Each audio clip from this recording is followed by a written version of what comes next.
Two guys eat the same 2,200 calories. One builds muscle, the other just gets softer. Same calories, completely different result. The difference isn't willpower and it isn't metabolism, it's what they spent it on. Because every food charges you a price. Not in money, in calories for the protein it hands back. Chicken charges you 530. Peanut butter charges you 2,350 for the exact same protein. Here's every food ranked by what it actually costs you.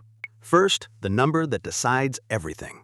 You need about 100 grams of protein a day. That's the floor for building muscle. And you've got roughly 2,200 calories to spend if you want to stay lean. So the only question that matters is, how much of your budget does each food charge to deliver that protein?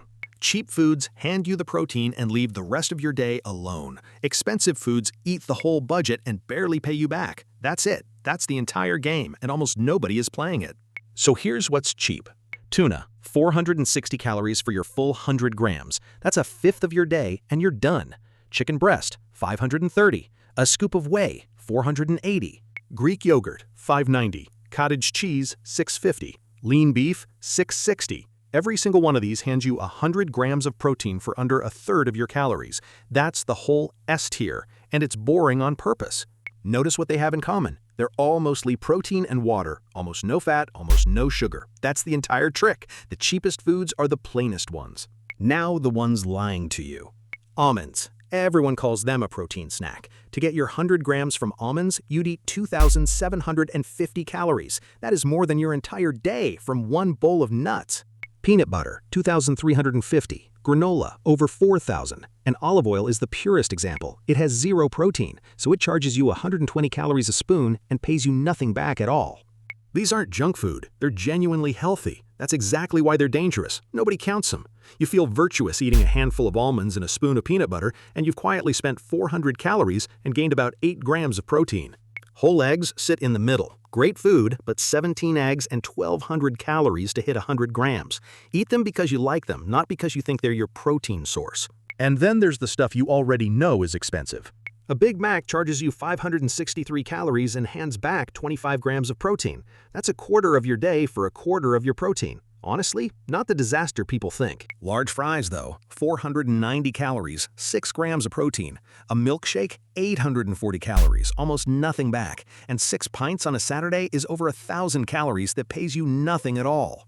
So it's never the burger that ruins you. It's the sides, the drink, and the round of beers, the things that charge full price and hand back nothing. So let's actually build the day.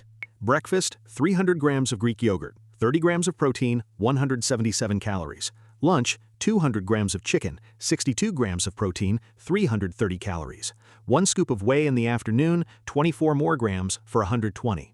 Add that up, 116 grams of protein for 627 calories. Your protein is finished before dinner, and you've spent under a third of your day, which leaves you roughly 1,600 calories for whatever you want. Rice, pasta, fruit, dinner with your family, the burger on Friday.